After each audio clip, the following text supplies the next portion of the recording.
It's the horse racing podcast with the world's most professional introduction. It is BloodHorse Monday. His name is Sean. I'm Louie. Thanks for hanging out with us.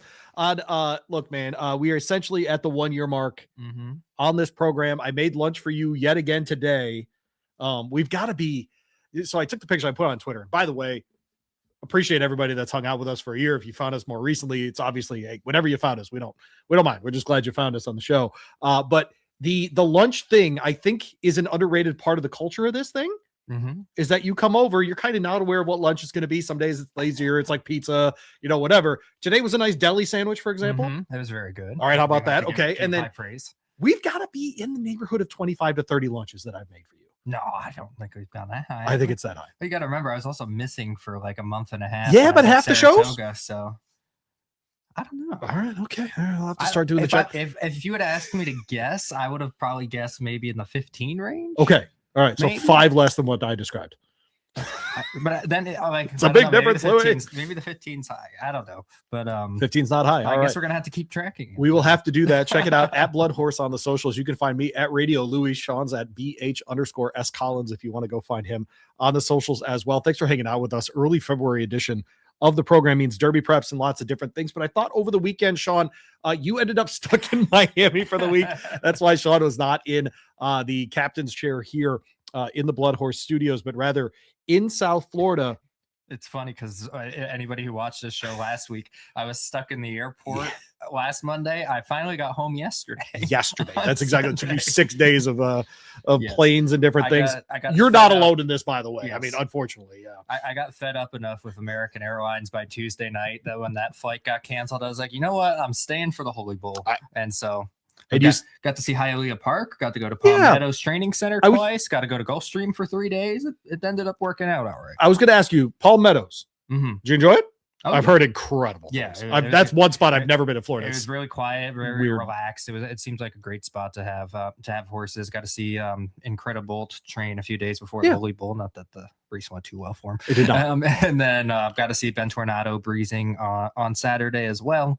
So it was a good time being there. It's one of those spots where you're just going to see a world champion. Yeah. Essentially, whenever you're there, right? Everybody was so laid back and in a good mood. I walked, for example, I saw Jorge Abreu for the first time since since he ran Scottish Lassie in the Cotillion. We just stood there for 5 minutes, catching up and laughing, joking around and stuff. And I spent a lot of time at the D'Angelo barn, at Riley Mott's barn, obviously, was seeing those horses as well. So it's laid back. Everybody's in a good mood, kind of thing. Everybody's talking about how cold it was when it was like 50, 40 degrees for them. I'm like, try being in Kentucky right now. That's exactly right. Well, you saw Nearly pick off the Holy Bull, and frankly, impressively. There's no two ways about it. The fractions set up this horse to be a contender, certainly at this distance. You look at him. I mean, if we're getting into the nitty gritty of these horses at this point, which I think, of course, we should. It's not this time. So I think we're not worried about distance. Do you have the same feeling? Yeah, I'm not worried about distance, and I really liked how. He was up there on the pace. They went pretty quick, 22-4, 45-4 for the first two fractions. And he stayed on and he turned for home and had Bravaro coming up to him, and he turned him away and still kicked on down the lane. So I really liked that performance. I thought it was an incredible performance. I think he's jumped to the top of my Derby list now, coming out of that. I really did like his performance this weekend, and I'm excited to see what he can do going forward as well. Well, you were down there. We get the news that Ted Noffy's off the Derby trail. What was the mood like when that news started to spread? You and I now have been, just since the start of the show, in a couple spots, obviously ahead of Derby whenever there's a scratch. We all hear about that. Tapan Street stands out from last year for sure. Obviously, we're out in California when there's the scratch of Sovereignty ahead of the Breeders' Cup Classic. I'm not saying this is at all similar because it's not the week of and it's not whatever else, but this was a big scratch off the Derby trail for sure with him. What was the mood like down south? Yeah, it was funny. You gradually heard it like spreading its way around. Yeah. So it's like on what was that, Thursday that he ended up scratching? So I was at Gulfstream. Right. I was at Gulfstream when it was announced, and you heard maybe one or two people, because it was toward the end of the card. I think you heard maybe one or two people mention it, and then Friday, everybody was talking about it at the track on Friday. But it was a sense of okay, the Derby's wide open now. It's like the number one horse on the. Did you not feel that way before, personally? I personally felt that way, too. but I could have not felt that way if he came back and just dominated in the fair enough. Youth. Yeah, fair. And I would have been like, all right, yeah. But like I felt like it was too early to say it wasn't wide open, but he was also the kind of horse that if he came back and was turned in that kind of performance, it would have looked like Sovereignty last year, and we all would have been like, all right, he's the number one. And then we hope there's a journalism somewhere, and you know whatever else. Yeah, for sure. Yeah. So, but I think now it's a guarantee that it's wide open. I think a lot of people are like, all right, let's take the shot now. And then of course Todd Pletcher comes right back with another horse 2 days later. I guess I'll get John Velasquez on a son of not this time. I guess that's okay. Yeah, John Velasquez and Todd Pletcher immediately come back with another horse. 5 3/4, just smacking people around. Yeah. Oh, it's great. I'm with you on essentially everything you said. I don't think there was anything about Nearly's performance that would make you think that he cannot repeat it. Mm-hmm. Seems very repeatable, frankly.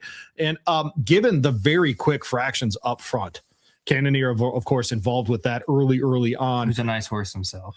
Ends up 4th. Incredible does run last. Yes. And it's a horse that you had in top rankings until this race. And I'm not bringing this up to pick on you in any kind of way.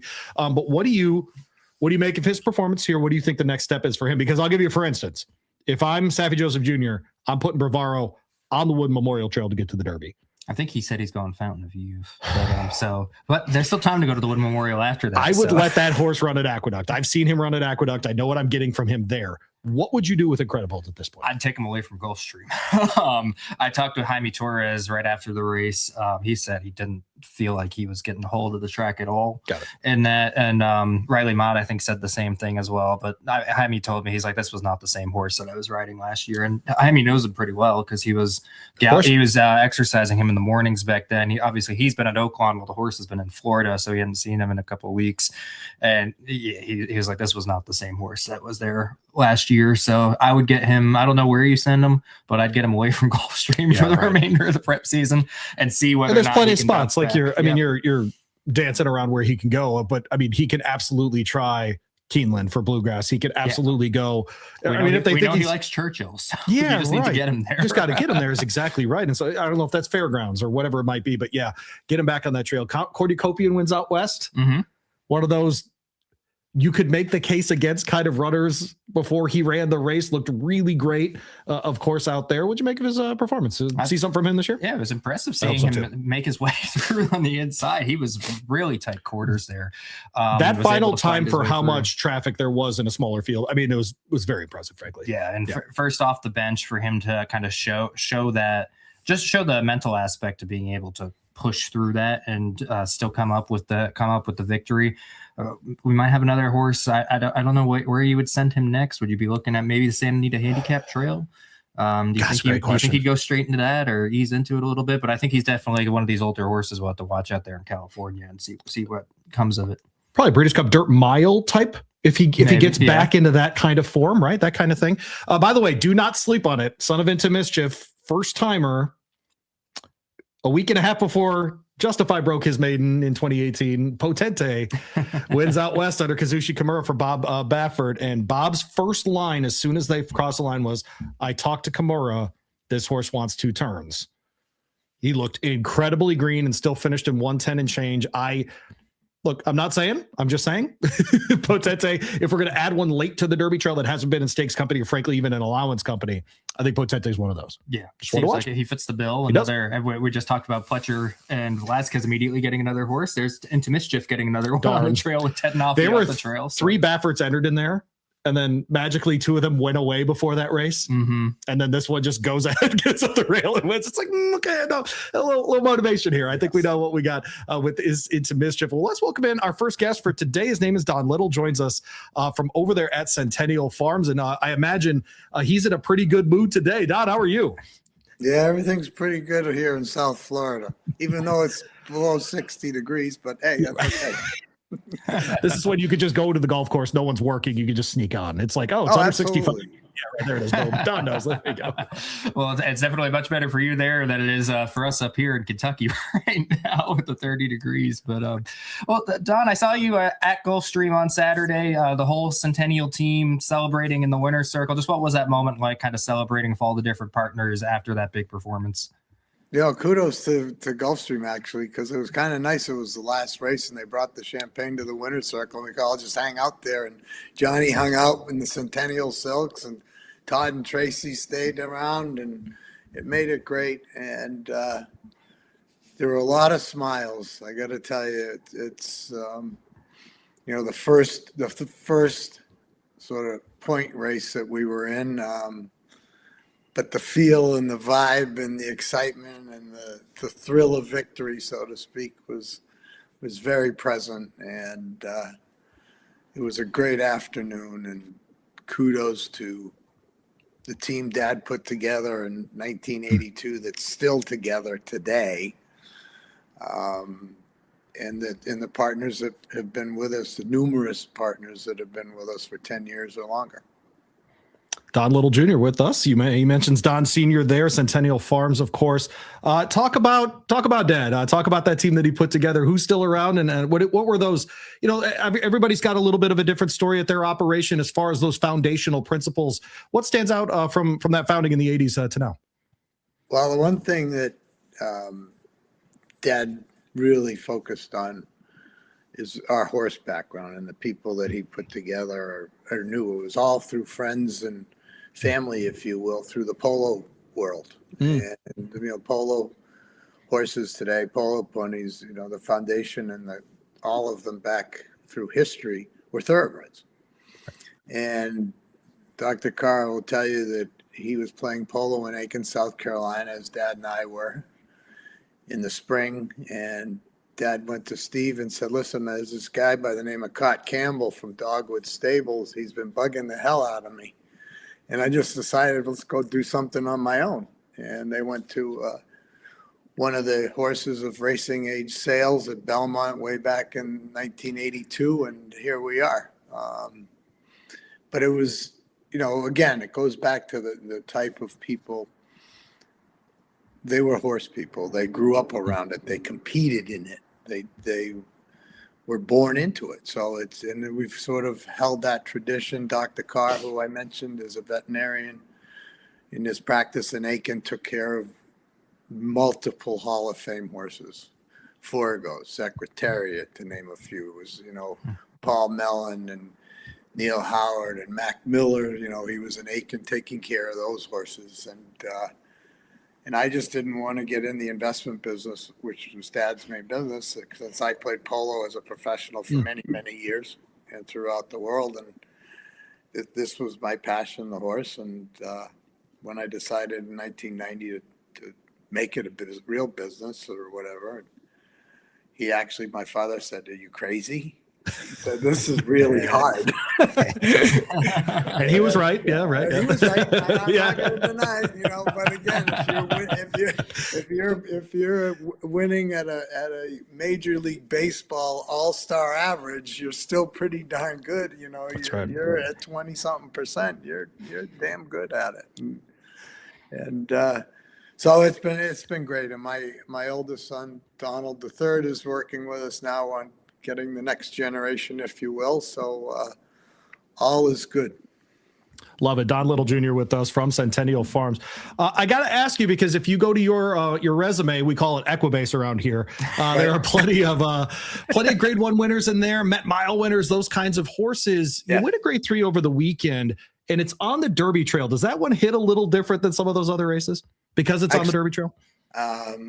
I kind of have to play it down, to be honest with you. I mean, it was exciting. It was great. And it's unfortunate about what happened to Ted and, Todd's operation. And so we kind of came into focus, in my opinion, a little bit soon. But we're here. And it was a grade 3. It was his first time around 2 turns. There were question marks still, but it was pretty exciting, I have to say, and more exciting. And people asked me, and when I made a comment at a partner dinner after we'd won the Jockey Club Gold Cup with Antiquarian last summer, it said everybody, and my sons even said, Dad, you didn't even look at the horse cross to the finish line. All you did was look at every single partner with a big smile on their face. And to me, that's the gratification, to be honest with you, because it's a sport that creates memories, and those are type of memories. Even though it was a grade 3, people will remember that, and they'll talk about it. Yeah. And that's the key thing of this sport. And there aren't any professional sports. It's changing a little bit that can offer that to people at a modest level to be at the top of the game. Well, tell us just a little bit about this horse, Nearly. You guys picked him up at the Keeneland September yearling sale. What did you guys see in him then? What point did you start thinking, all right, this could be a Derby trail horse? And you mentioned there were some questions to be answered, and how did he answer those this weekend? Well, I think, again, it's the team that we have at Dr. Carr and Paula Parsons, who runs the farm in Middleburg, Virginia. They have very strict criteria. My discipline in this whole thing is, there aren't many horses that they put on the keeper list that I would second guess by any means. My discipline is when I stop raising my hand. But that's a discipline too that you got to be aware of. But he just had, as my father used to call it, the look of eagles. Had a great presence, great walk, big hip, big shoulder, nice length of stride. And I do look at the horses, look at them in the eye, so to speak, and see where he's looking, how he's, taking in his surroundings and things like that. And Not This Time was just on the bubble of becoming quite a popular stallion. So, we snuck in at the right time. We've bought horses, first crops of stallions going back to Fabiano, Danzig, private account, to help those stallions' careers. Not that Nearly's going to make a big difference in Not This Time's popularity, because he's got so many of them now, which kudos to the Lausch family and TaylorMade. It's but we got in early, so to speak. And the coolest thing about him is he wasn't the first 2-year-old that we sent to Todd. I think he was the third one. So he got to Todd in Saratoga, but he just looks like something was there. Those are the things you can't quite explain, but he did everything right. And I think the biggest thing is the mental attitude. He just did everything and wanted to train. And each step was better. We find that with a lot of them, not this times, right? That they're pretty professional. Seems like he's following in that tact. Yep. Oh, he's a fighter. I mean, that's the bottom line. He got slammed in his second win, coming out of the gate in his allowance before this race, and in the breeze before the week before the Holy Bull, he breezed with class president, and the same thing. Class president was on the outside. He kind of got his head in front of him a little bit, and Nearly just pinned his ears and says, "Not today, buddy," and then just went off we go. I think I gotta ask. Yeah, no, he's awesome. I think I gotta ask about Antiquarian. Is that all right? Can we do that? Grade 1 winners around here. Okay, let's do that. Don in that class last year, to have him win the Jockey Club Gold Cup, and I appreciate the story about getting to celebrate with the partners and having that moment with them. I mean, just winning against that field, though. I mean, come on, this is as good as it gets. Yeah, that one. It's funny. I was more nervous in Nearly's allowance race before the Holy Bull than I was at Antiquarian's Jockey Club Gold Cup, because Saratoga's, I'm there daily and you see the horse train, and he was just so on it, if you will, and had been training so well since the Suburban. And yes, there was some misfortune at the start, of course, but that was his day, and he was gonna, and he showed it. And I don't think he wasn't gonna get beat that day, no matter what. And unfortunately, he didn't like the track at Del Mar, and we gave him a 2 months rest at the farm in Middleburg, Virginia, and he's back. Had a nice breeze this weekend, and again, look forward to getting him back in the entry sometime April, something like that. Yeah, and he's a son of Preservationist, another top horse for you guys as well. Won the Woodward Stakes and the Suburban Stakes back in 2019. Just how exciting is it to have a son of one of your top horses now also being one of your top horses? Well, and people say, well, what's your best horse or what's your most exciting? I said Rubiano on Steve Bick's show this morning, but I have to say that Antiquarian's not too far behind because he doesn't quite have the Corinthian record or, Colonial Affair from the Belmont or things like that. But having a son of a Grade 1 winner that you also campaigned, it's pretty unique and it's very rare in this business. And we are one of the first, if not the only individual owner to campaign a Grade 1 winner and a Grade 1 son. You'll have different partnership groups like maybe Stone Street and Spendthrift or something like that. But actual individual list owner, we might be the only one. I got to look up. So I got to know, with Antiquarian, a horse like that, talk us through the process of deciding to run him again this year as a 5-year-old. Was there any thought, hey, he's got his Grade 1, we tried the Breeders' Cup, let's send him to stud, to have him, start his next career? Was the plan, kind of regardless of what happened, to run him as a 5-year-old? Yes. We had that plan middle of last year. We were going to run him this year, provided everything came out well. Sure. And he's fine. And, it's preservation himself. You talk about patience in this game, which is not emphasized enough, in my opinion. It's his dad won his Grade 1 when he was 6. And all of our best horses, Colonial Affair, when he won the Jockey Club Gold Cup and the Whitney, he was a 5-year-old. Rubiano, 4-year-old. Rubiano, best years was as a 5-year-old. So, we want to we're a racing stable. Yes, we have produced 15 stallions over the years to go to different markets, but we're a racing stable.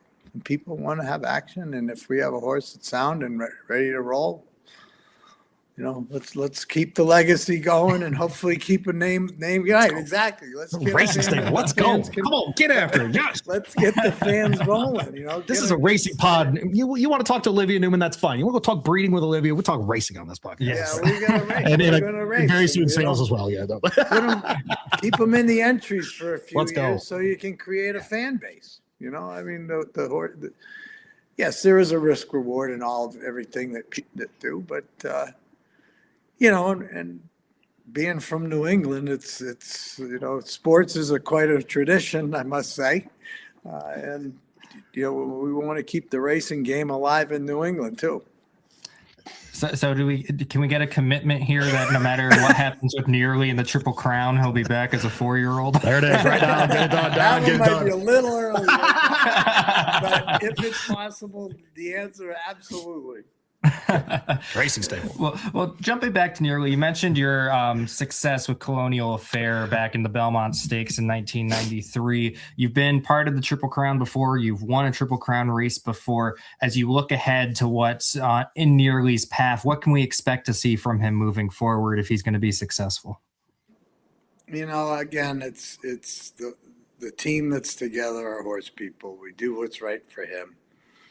Is the Derby the ultimate goal? I can honestly say it would be great, but that's not the be-all, end-all. The goal here is to campaign a Grade 1 horse as long as we can, and it doesn't have to include the Kentucky Derby. To build equity in a horse, you don't have to win the Derby. That's just a proven fact. You can see, yes, it helps you in the beginning. A lot of the horses that have competed in the Derby and been successful and won the Derby have not gone on to be great stallions. You just look at the history, and our goal is to create good stallions. And if would I be upset if we didn't get the Derby but won the Travers? No, I would not. That's one we haven't quite conquered yet. Wicked Strong was a nose away, but so close. That one's almost more of a dream to check that one off first. Okay. But okay. I think if we get to the Florida Derby, which we're hopeful we will, and that's the plan, he'd have to run big. He'd have to win or run a very good second, and we're not going to go in the Derby if we're 19th or 20th in points. It doesn't benefit the horse or the future of his stud value to do something that if you don't really belong there. And I think we're all on the same page there. But if he makes it and wins it, then that's no problem either, right? Story. If he wins by 5 like he did in the Holy Bull, and he's the number 1 point getter, I think that's a pretty solid decision that we'll be going. But he's been dominant, and he's been a pretty not surprised. We knew he had it. The first race was a surprise, to be honest with you. I walked into Todd's office at Del Mar the Monday after Nearly's first race. I was actually at the airport in Boston getting on a plane to California. And Todd looked at me the next morning and said, "What happened to our horse?" And I was on an airplane. I don't know. You're the trainer and this and that. But he didn't have it was a real head scratcher. And, certain horses just take he didn't quite have what he wanted the first race and came back because he was training like a pro, and he still trains like a pro, and he could be special. Let's say that. I'm not going to go out all the way up, but he could be very special. We're assuming he came out well. Is the Fountain of Youth the next target? We will skip the Fountain of Youth. I think. Okay. We're going to go right to the Florida Derby would be the plan.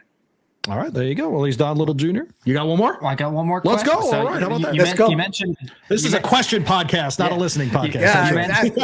yes, the Patriots will win the Super Bowl. That was the question. That was actually what the question was. I was going to ask you about the Patriots since you mentioned New England. Just such a down couple of years, right? It's got to be so brutal. long since you guys had I know, you guys had a good team, right? That's so tough, yeah. What is it, 2019? We haven't been in that's only been 6 years so far. Yeah. There are second graders out there that are Patriots fans that have never seen their team in the Super Bowl. These poor 7-year-olds, I'll tell you what. These long-suffering 7-year-olds, that's exactly right. And having the Bruins probably make the playoffs again this year, and the Celtics make the playoffs this year, and the Red Sox made the playoffs last year. It's awful. It's all about him. Luckily, Boston College stinks at basketball. We'll talk to you later, John. Just Oh, man. Don Little Jr. from Centennial. We appreciate him joining us here on BloodHorse Monday. We'll save trips for everybody, Don. Don't be a stranger. Hopefully, we've got plenty of occasion to interview you in the near future. I look forward to it. I'll come in the studio in person if I have to. How about that? Studio talk. There you go. Right. Don Little. We'll have to go find a third chair. Yeah, we'll have to get a third chair. Get the right people involved. Well, Don, appreciate you very much. Thank you. Thanks, guys. There you go. Don Little with us from Centennial.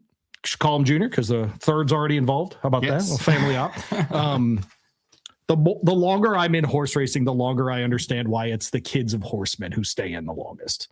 Yeah. Right. Because you're the weirdo, right? You're the one who's like, I'll be at the barn at 4:30. I don't care. Yep. Good to go. The average human being is like, I'm not getting up at 4 o'clock when it's -5 out. Like, I'm not doing that. And horse people are like, tra-la-la-la-la. Let's get to the track. Like, it's great. Of course I'm going in. That's not even a question. What are we doing here? Yeah, it's exactly right. I got to go see Antiquarian right now. It's the good stuff, dude. We're a racing stable. I just love that quote. It's as good as it gets. By the way, if I'm his media, his marketing person, that's what you get at the top of centennialfarms.com. Mm-hmm. We're a racing stable. That's what I would put. Yes. Bang. I know. Well, no, but like, look, seriously, like, how many people have we had? Shouldn't do that. How many people have we seen in the past? Had a horse like Antiquarian. He wins a grade 1. They're like, yeah, that's it. We're done. Feel like we just saw it. But no, the decision was made early on. Yeah, he's coming back. Fantastic. Fantastic. Yeah. And by the way, I agree with Don on that day. Antiquarian was always winning that race. The start, it's over. That is so overblown about how Antiquarian ran that day. He was the best horse on the day. Period. Conversation over. That one was very easy to me. So yes. I didn't bet it right, but he was the best horse that day for sure. Those are different parts of the conversation. Yes, I'm excited to see him come back. Don alluded to it. He had his second work back this year, I think yesterday. So he's starting to get going, starting to get himself into shape for the year. Obviously, we've lost a portion of that class with Sierra Leone and Fierceness retiring. Obviously, we still have Forever Young out there, but we won't see him till November. So he's going to be one of these big players from the older horses that will still be here throughout the summer, tackling, sovereignty, tackling journalism as they're coming on board here. The other part of it is when we talk about the older horses coming back, we talk about the 3 to 4. Yeah, we don't talk about the 4 to 5 as much. We see the horses like a journalism, a sovereignty, etc., that are in those Triple Crown races. We get used to them. We see them over and over on those big stages of those 3-year-old races, and then we go, "Oh, good, they're back for the 4-year-old races." Mm-hmm.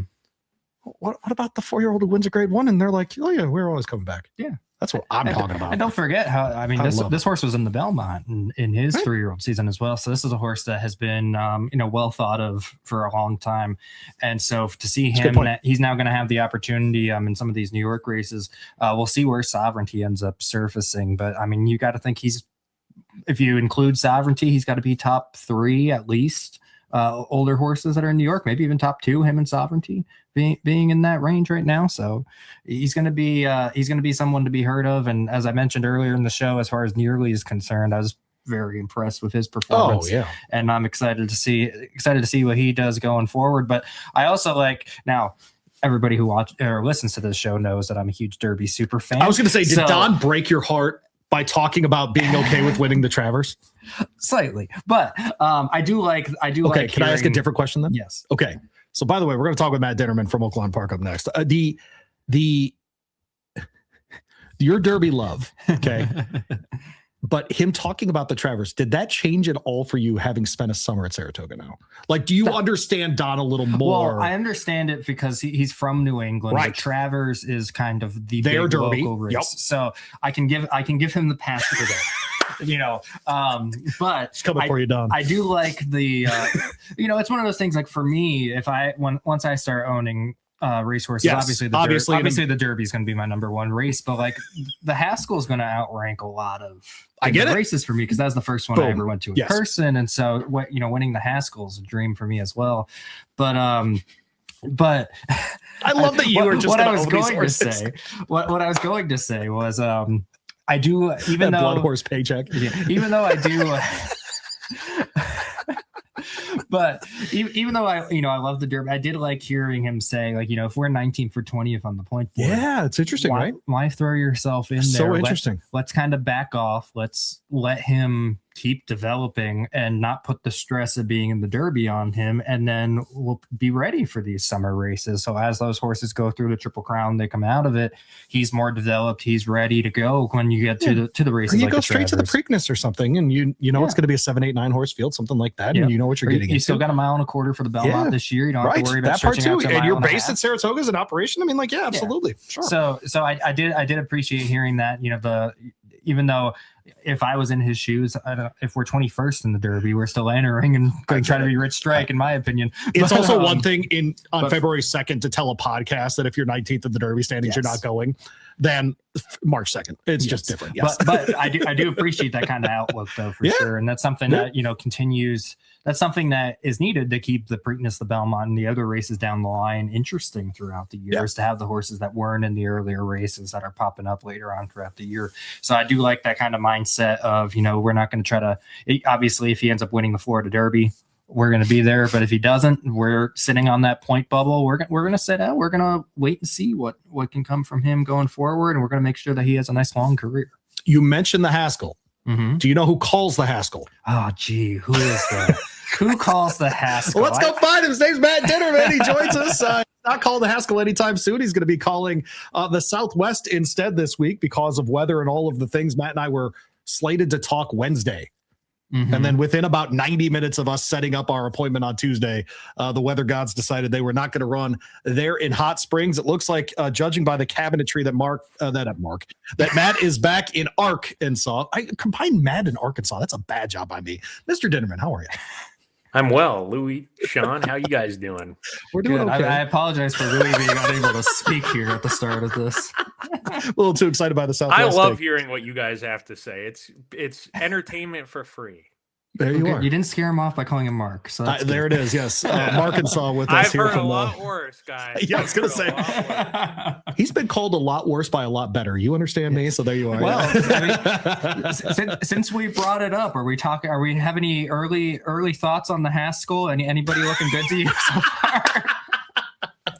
Yeah, I'm hoping Ted Nafi can make it there. He might be, if he can get better, who knows? But we'll see. Yeah, Fantastic. Yeah. Start the debate now. The Haskell or the Jim Dandy we for got Ted a ways to Nafi. go to the Haskell. I'm just enjoying my southern winter right now.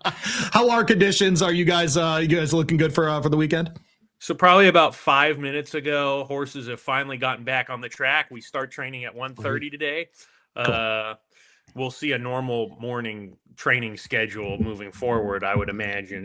If not tomorrow, then the following day. But I would think so tomorrow. Actually, Southwest Day is on Friday, and we are expecting a high of 70 degrees. It will be sunny. So I think that I brought some of that California, Florida weather. I've been traveling around a little bit, brought that back here. It took a little while to kick in. I don't want to give myself too much credit, but it looks like this week we are in for very good conditions. So that's an exciting thing, and we're all chomping at the bit over here, ready to get done with this break and back to racing. I was going to say, and Matt Dinerman with us calls races there at Oaklawn, along with Monmouth, but Oaklawn is what we're talking about, Sean. The break, obviously Oaklawn making some changes to its schedule in recent years and to its calendar, I should say. How did horsemen take that and getting back to things? How have things been received? I think it's been received okay. I mean, the Horsemen's Commission, they approved this change to have a break. I know plenty of horsemen wanted to go to 4 days a week. There are numerous factors as to why we didn't go to 4 days a week the whole way through. We kept the December meet. We went 3 days a week. We're taking this break, and then we're going to go to 4. We can actually only run, I believe it's 68 days based on the law written, running that a year, race dates. We could probably figure out a way to get that changed, but we like to keep this as boutique as possible. We like to keep the purses up. And the December meet has always, since we started, been very, very good for us in many different avenues, many different reasons for not only racing, but for the entire plant for Oaklawn, hotel, casino, resort, racing.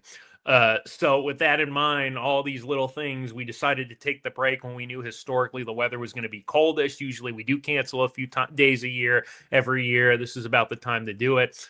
So we went ahead and did that, and it actually, to a point worked for us because there was one weekend during the break where we would not have run.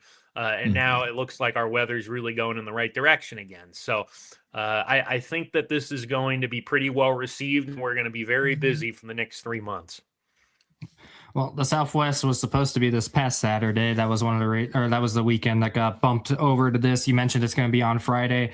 They brought back the same card. We had 14 horses that had entered in the Southwest. Have you heard of any changes? Anybody that because of the change in date that we won't be seeing this weekend, or at least at this point, does it look like we're going to have the full field intact? I haven't heard anything. I've heard little whispers here and there that maybe I've heard that maybe Liberty National might wait for the Risen Star. I haven't gotten that confirmed, but I've heard that's a possibility. Not 100% certainty. It's a possibility. There's whispers that Baffert, he's got butane and litmus test. Possibly he only runs one, but I haven't gotten any confirmation yet. I hope that we can keep the 14, but even if we lose a few to scratches, it'll still be a very good race nonetheless. If I hear anything, I'll make sure to tweet it out. I haven't heard anything definitive as of yet. Remind me, 14 is an acceptable starting gate for you guys. That there's no AEs there, yeah?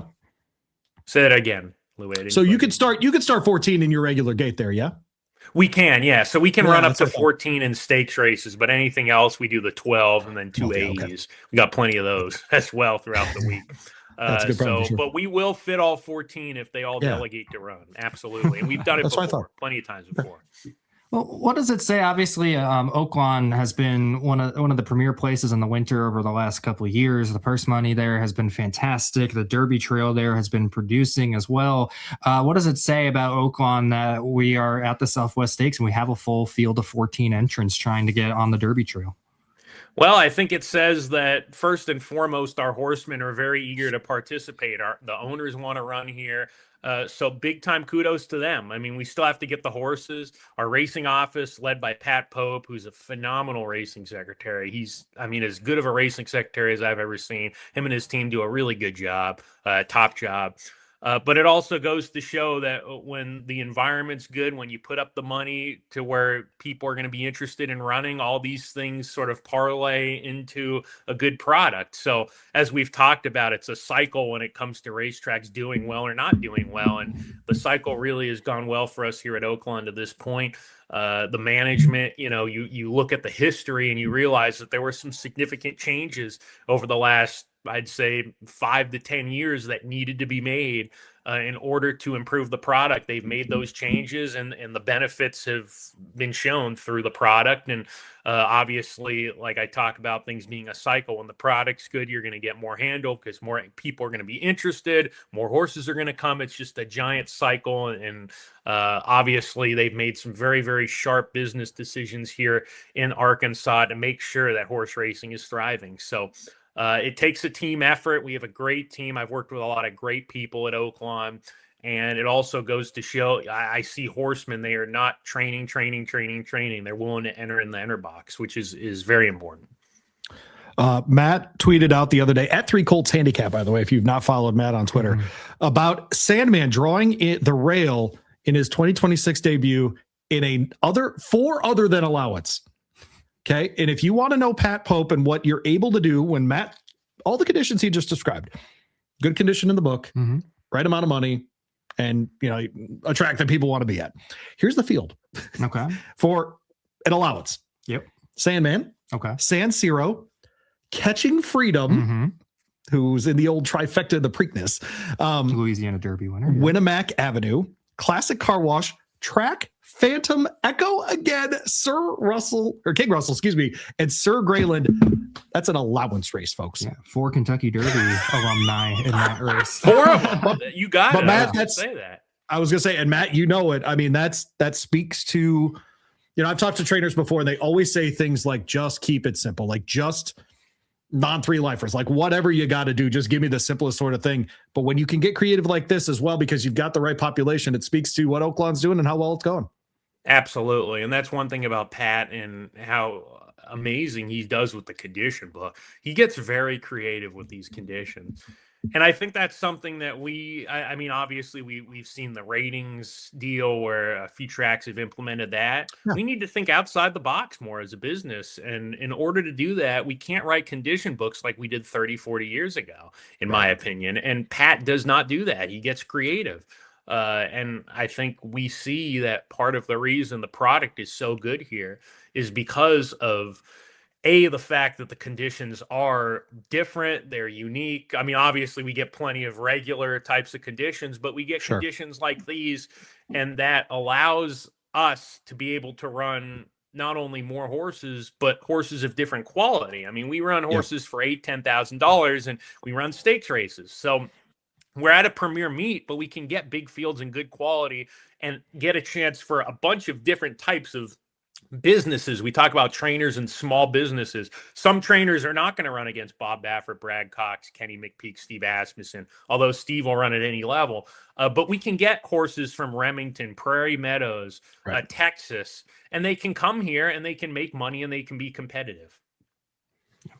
Well, looking at this field in the Southwest, we'll see whether or not both Bafferts run or not, or which one does end up running. But aside from the Bafferts, some of the top horses that we have in this race are ones that you're familiar with calling there. I wanted to ask about Decode, breaking out a post 2 here. He was an impressive debut winner there at Oaklawn. Just what are your thoughts on him taking this step up in class?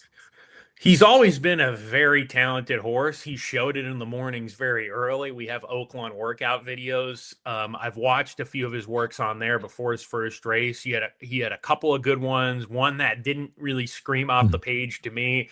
And he's sort of an in and outer in the mornings in that way. I've seen him work brilliantly, and I've seen him where he just went, okay, he looked okay.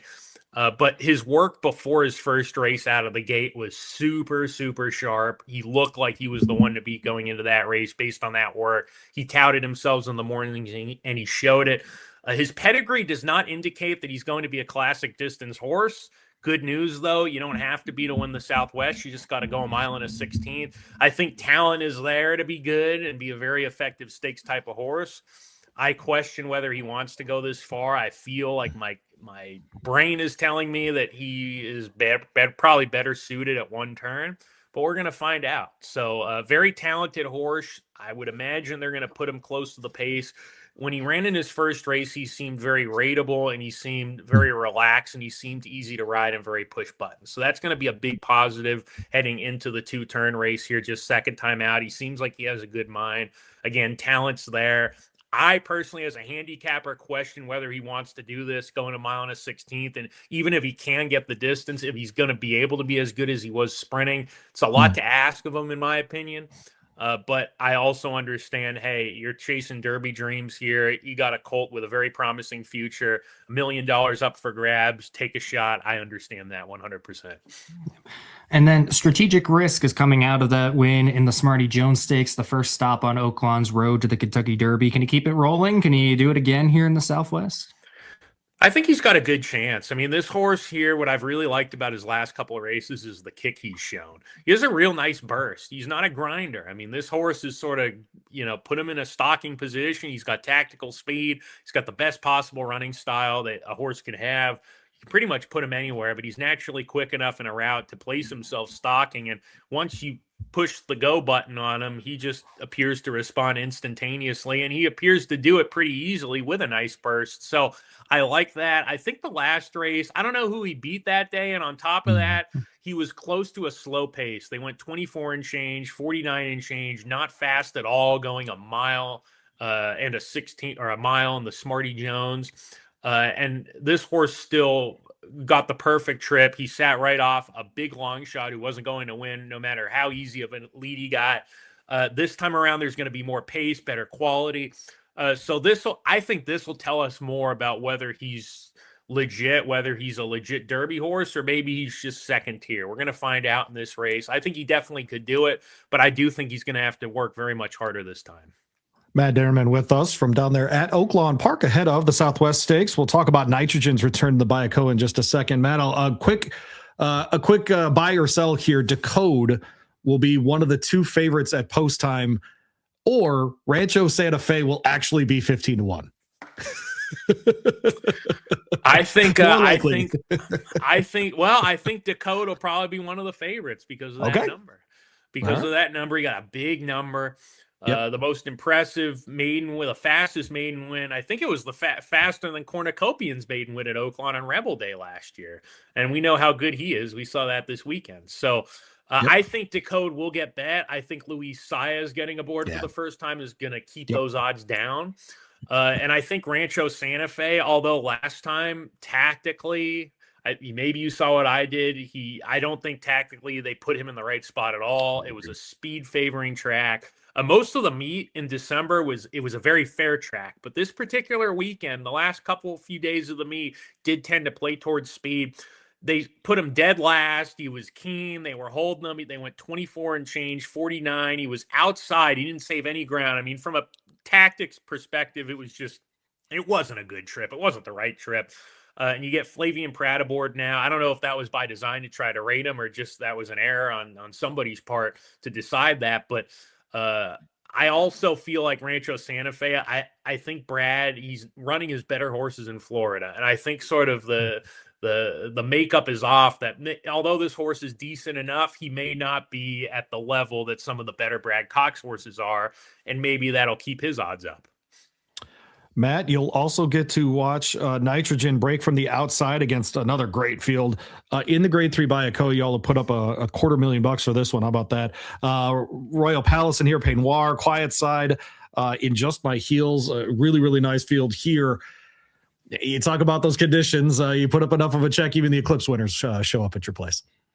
Yeah, I mean, we saw Torpedo Anna last year, right? We're on a couple races here. It's just a total treat to be able to see her on track and to call her in my experience, obviously. Nitrogen, she comes off a really good 2025. Obviously, she's an Eclipse Award winner. She started her career on grass. They moved her to dirt because she was so impressive in an off-the-turf race at Saratoga, and she won the Alabama, second in the Breeders' Cup.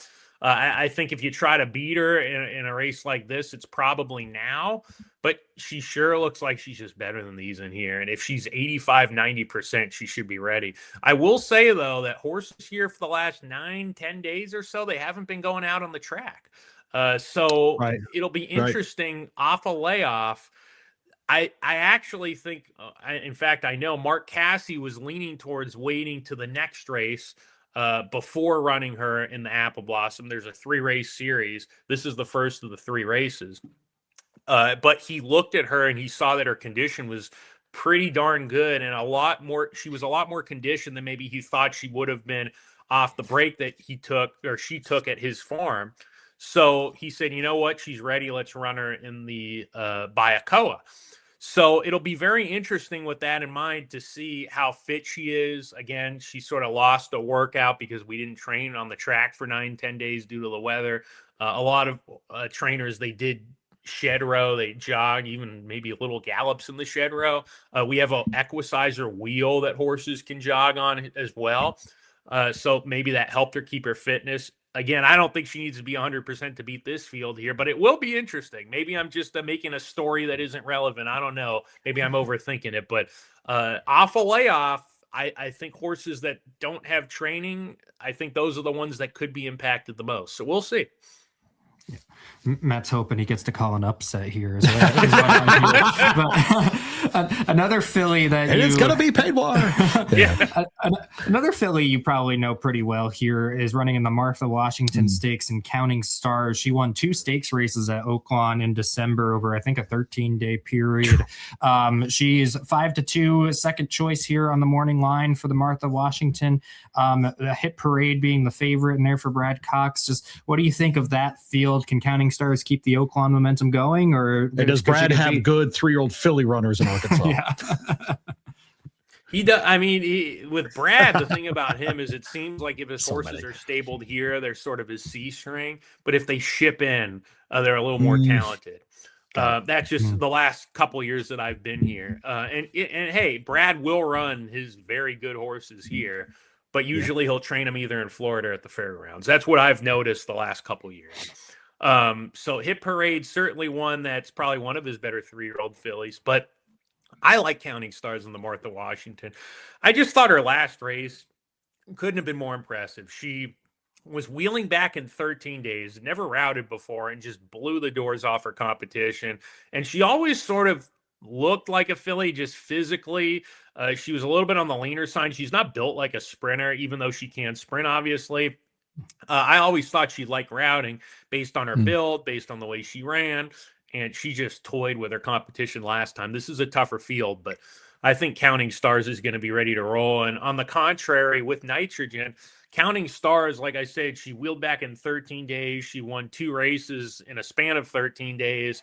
I actually think the break isn't going to hurt her at all. I think it could actually help a runner like her, maybe get a little bit of that hard conditioning edge off a little bit, taking it a little bit on the lighter side. So I think Counting Stars is going to be fresh now. She's going to be ready to run a really good race and stamp herself as a major player on the Kentucky Oaks Trail. I believe that.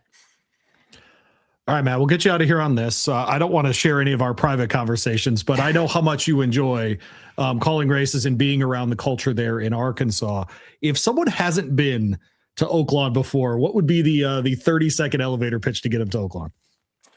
I would say, you know what? If you're a hardcore racing fan that goes around town, sees people with their racing forms, have waiters talking to you about the pick 5s they played, Oaklawn's the place to be. People celebrate racing here. I think the tracks that do the best, like Saratoga, Keeneland, Oaklawn, there is a culture here. It's not just about putting out 12-horse fields. Bettors, of course, love that.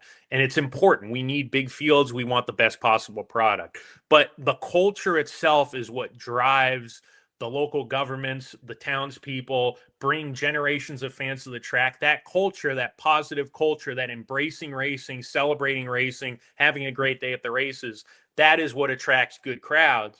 And of course, with all of that comes the good product.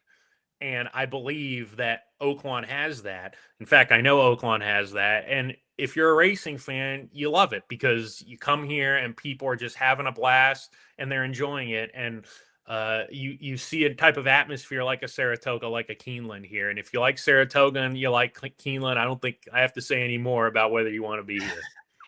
Well, he's Matt Dinerman, 3 Colts handicap on the socials. Matt, appreciate you jumping on. Have a bunch of great calls this weekend.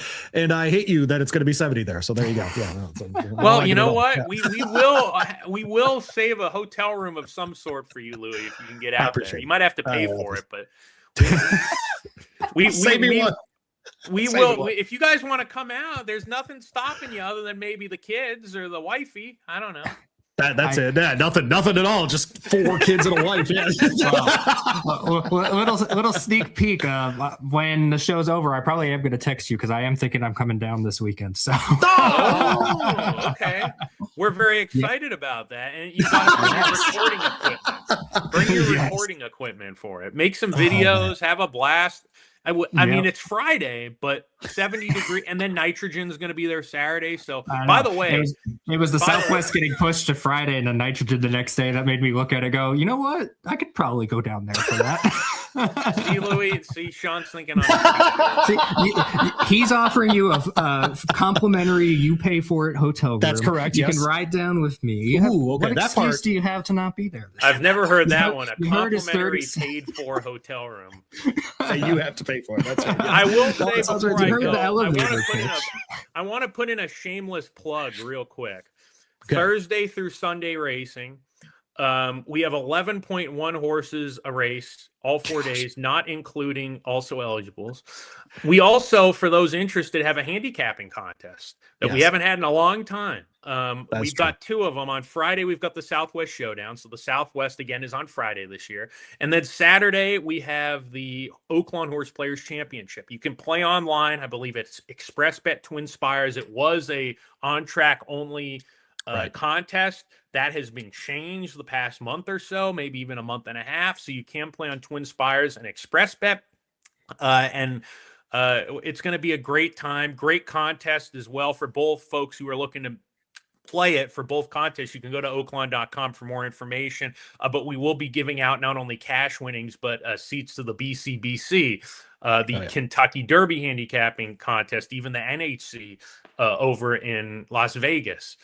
So with that in mind, contest players are going to want to check it out, and you're not going to find a better product this weekend.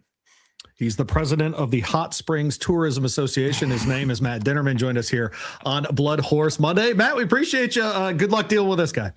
There are duck tours here, by the way. So I don't have the key to the boat. You drive it around. I do this. I swear, I'm not kidding you. So, Louie, how do you not have the key to the boat with all the rubber ducks in your calling booth? How do they not give you a key to the duck boats? Oh my God, I'm gonna die. Because they don't know what they're doing. They don't know what they're missing out on. You can drive around on the road, and they go to these different landmarks, and then the bus thing turns into a boat, and you go on the water, and it's called duck tours. It's like a giant duck. Yeah.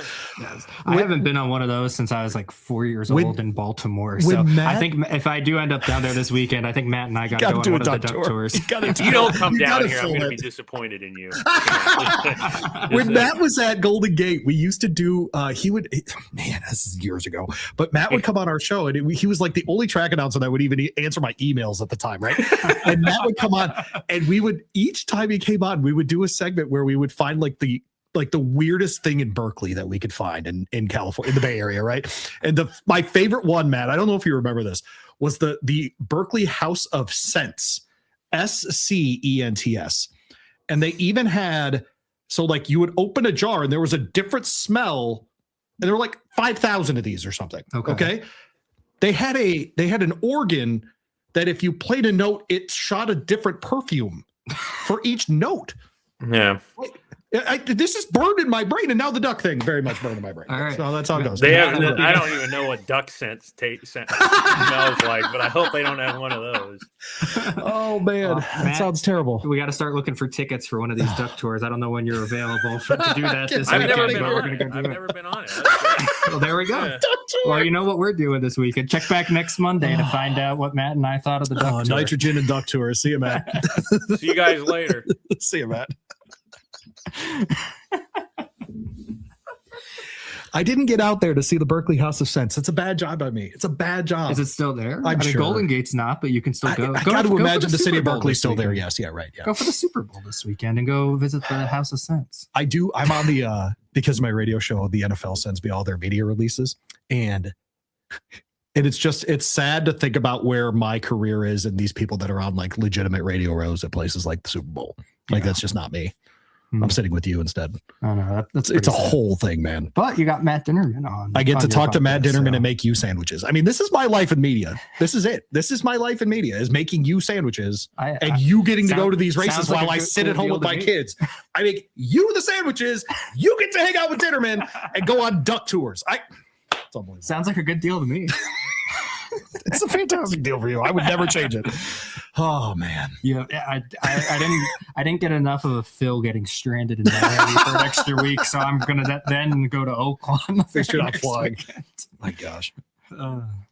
Is your lady afraid of you going to Arkansas, just never coming back? Probably. She's got to be, right? Yeah. She's used to it at this point. She's very used to it at this point. We have other Derby races to talk about coming up. Of course, the Southwest. The Withers is happening in New York. And, we had... Also on Friday, by the way. On Friday, thank you. Good reminder, actually, that both of those will be running side by side. Should be, frankly, with Turfway coming back this week as well, it looks like. Oh, this is going to be a great weekend to race. It should be unbelievable.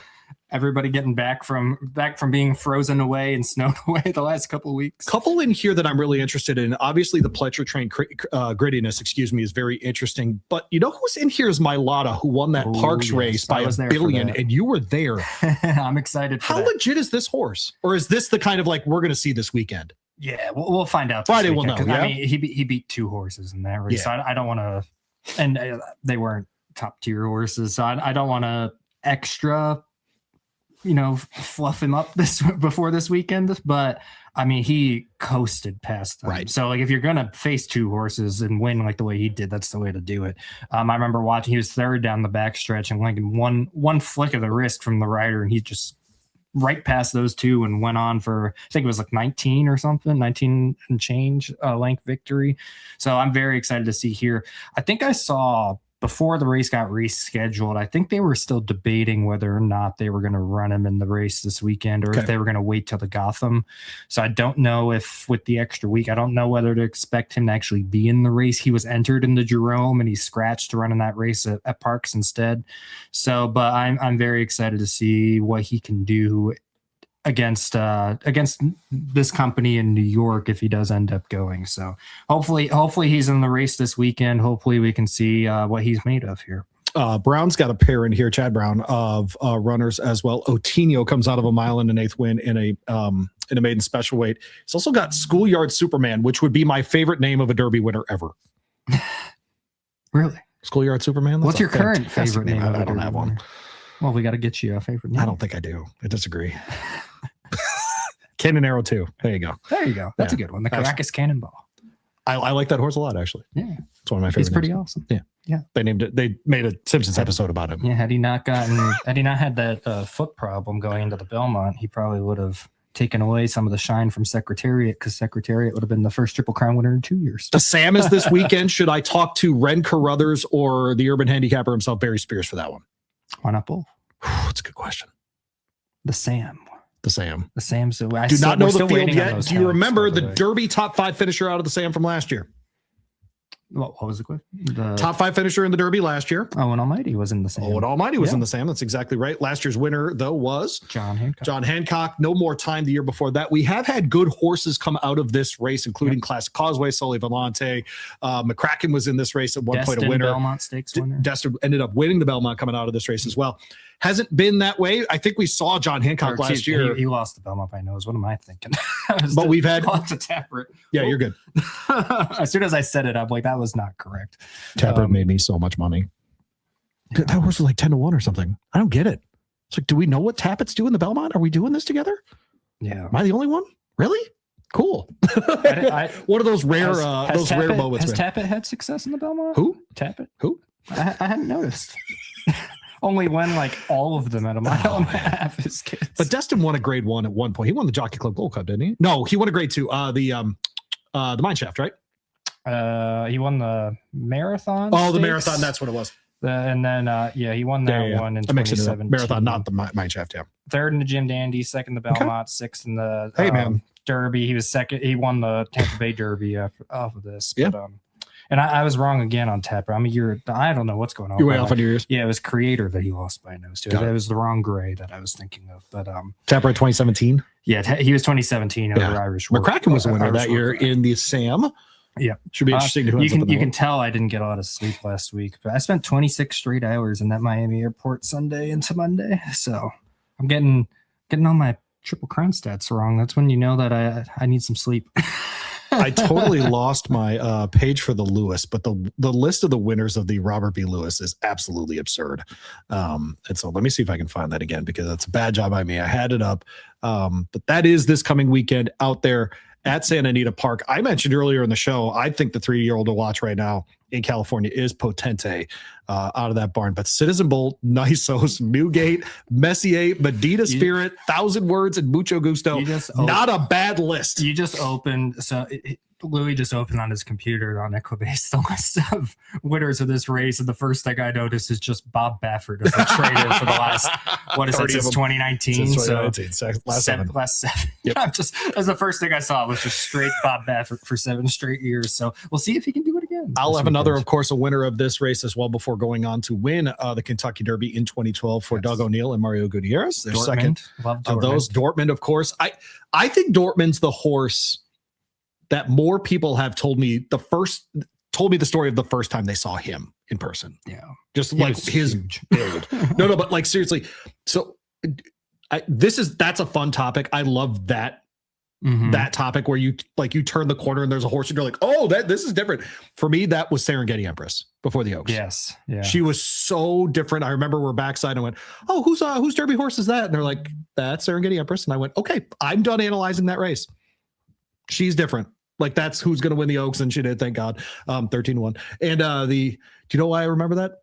Because Gandolfo and I both had that. Mike Gandolfo, shout out.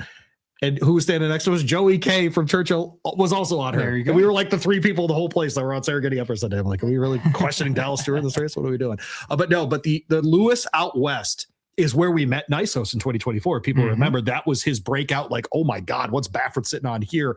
Still the highest speed figure in the history of the race. But this is this phase of the prep season where we get into 20 pointers. It seems like 2 spots to me, we get the most high level horses. The Fairgrounds at 20 points for whatever reason, and then Santa Anita at 20 points. You give me this list, I'll take this list every freaking time on a 20-point race. Yeah. It's unbelievable. So it should be fun. Don't have those entries yet here on Monday, but we will watch that and recap it on Monday for you next week. Reminder at this point of the episode, of course, is that we want you to check out the magazine, of course. And if you are watching on YouTube or on Spotify, you can see that QR code at the bottom of the screen. If you happen to be listening somewhere else or on these same platforms, check them out at bloodhorse.com and just click on the magazine tab. At the top of the homepage, you get the Stallion Registry as part of that, and that beautiful magazine once a month delivered to your house. I had Ann Eberhard on my on the Kentucky Racing Spotlight on ESPN Louisville recently. One of our most popular episodes ever. Yeah. Photographer extraordinaire for BloodHorse. And I opened the show talking about this. There is such and I appreciated Don talking about it. As a pro sport, horse racing has so many things that other sports don't have. And the photos of the athletes stands out number 1 amongst all of those things. Now, obviously that we have animals as the athletes that helps alongside the humans is a very different thing, but the photographs of those things, of those moments, of the horses themselves, of the jocks on the horses, training, the mornings, the races, they're all different. They're all beautiful. Yeah. And just talking about that with Ann, even in a radio medium, was super popular with the listeners. So I appreciate Ann from BloodHorse. If you want to go find that, ESPNLouisville.com. But I always told people when I gave tours with the Derby Museum, horse racing is the most beautiful sport in the world to photograph. No doubt. Without a question. Just some of the shots that you can get with the horses, the barn, the sunrise in the background. Well, think about how people talk about tracks. They don't talk about the structures. They talk about the backdrops. Yeah. Right. They talk about Santa Anita. They talk about being out on the property, the hill at Keeneland, right? They talk about Saratoga and the environs of Saratoga. Like they don't talk about, they talk about the pitching wedge to an ocean at Del Mar. They don't talk about I love the it's the grandstand that does it for me. Yes. Like, no, that's not how this works. Now we hear about the Twin Spires at Churchill Downs, but there's something, I even opened the show talking about this. There's something about that, like you walk in on a Friday and it's 12:30, early pick 3, whatever. You sit upstairs and you're in a different world for a while. Yep. You just get to be, it's a way, it's different, it's beautiful. There's grass, there's a pond, there's animals galloping. I mean, it's just, it's the best. It really is. Being on track is the best. That's why I wanted to ask Dinerman about it, because if you haven't been to Oaklawn, can't suggest it enough. Does Sean get back from Oaklawn? Find out next week. Hold on. I got one more thing. Okay. Got to throw in there. I want to, so we'll have you do your fun exit in a moment. I just need to give a birthday shout out. No, there's no birthdays. No one's getting older. Yes. Just kidding. Go ahead. One very important birthday shout out. It is February 2nd. So happy birthday to American Pharaoh, the Triple Crown winner from 2015. Got to throw that in there. It's also my friend Trevor's birthday. Is it? I was his best man at his wedding. There you go. Also, Puxatawny Phil, got to give him a shout out for being from Pennsylvania. 6 more weeks of winter. A real Pennsylvania bred. Did you would you how terrified would you be for me to give the wedding toast at your wedding? Very. Yes. That's why you're not doing it. I think you're crazy not to do it. I think we'd go viral. You'd be famous. I'm just telling if you do end up doing it, it's going to have to be played on the podcast. So, got to get married first. Find out if Matt and I go on a duck tour this weekend, next week. The BloodHorse is dedicated to the improvement of thoroughbred breeding and racing for over 100 years. Don't forget to like, subscribe, and save BloodHorse Monday on all your platforms. For the latest news, analysis, and insights, visit us at bloodhorse.com. Thanks for listening, and we'll see you next week.